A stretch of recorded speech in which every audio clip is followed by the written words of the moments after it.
We've got some crepe myrtle pruning to do. Let's get on it.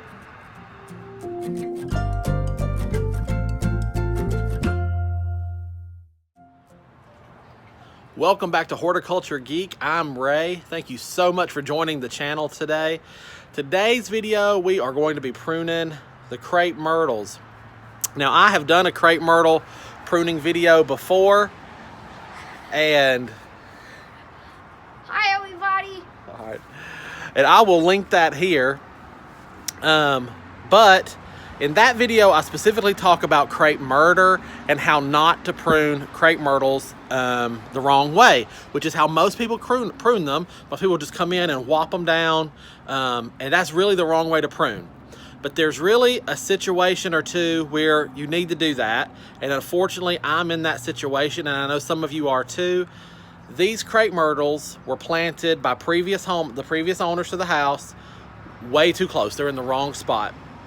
So I have to control prune them to keep them off of my roof and out of my gutters. The other thing is that these crepe myrtles are dealing with the crepe myrtle blight that's going around.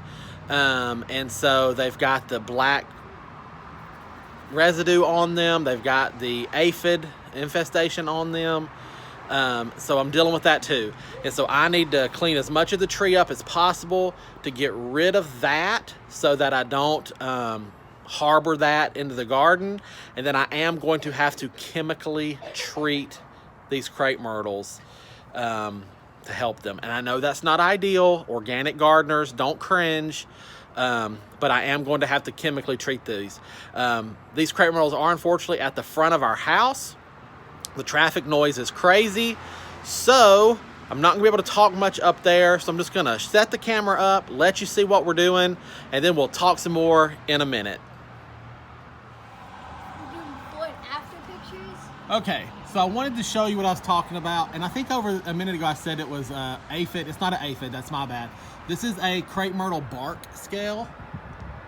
So you can see, there they are. So that's a scale, that's a scale. I mean, all those little white dots are the scales. And this tree, as you can see, is really infested with them. And they're making the overall appearance of the tree black.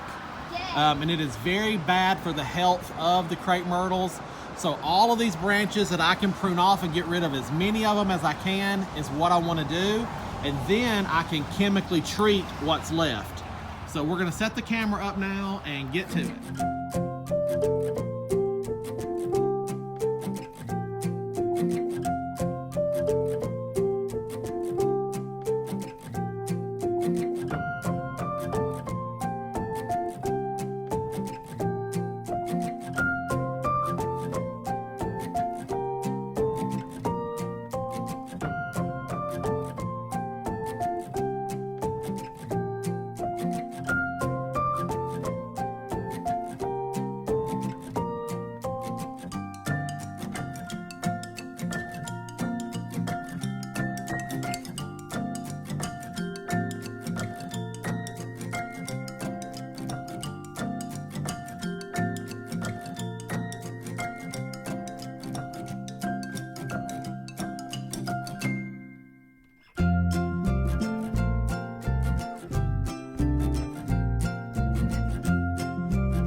So, as you can see, I pruned those back down to nubs.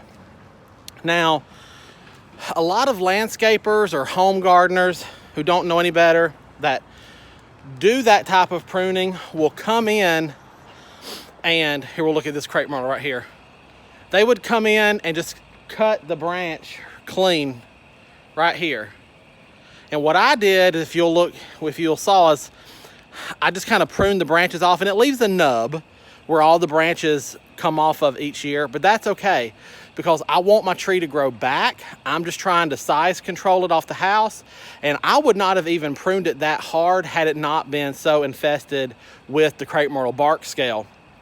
Had it been a healthy, thriving crepe myrtle tree, I would have just systematically pruned branches away from the house and pruned out branches that were crossing or just needed for regular maintenance pruning, which is exactly what I'm going to do with this crepe myrtle here in the back garden. This is a smaller crepe myrtle. Let me flip it around so you can see it. Crepe myrtle here, and you can see I keep it pruned out so it has nice structure, and then I let the canopy form up top.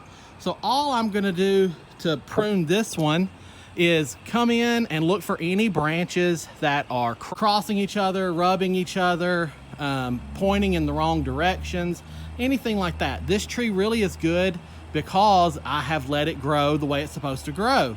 I haven't pruned it hard. I haven't crepe murdered it. And you can see that this crepe myrtle is not dealing with the bark scale issue that the big ones up front are dealing with.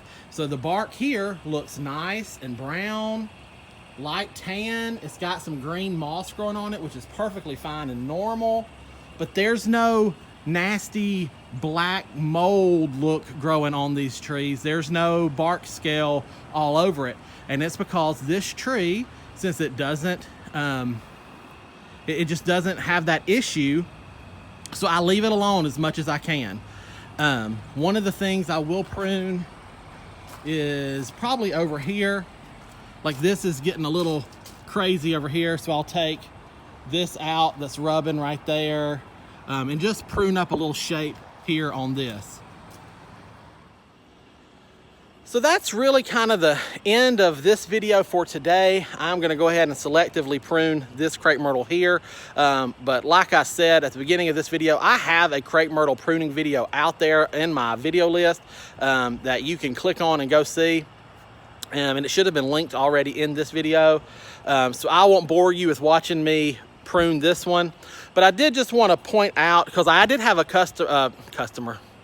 I did have a viewer contact me and ask about this exact situation about, I know you're not supposed to crepe murder, but what do you do if you need to? Well, the answer to that question is, if you need to, do it.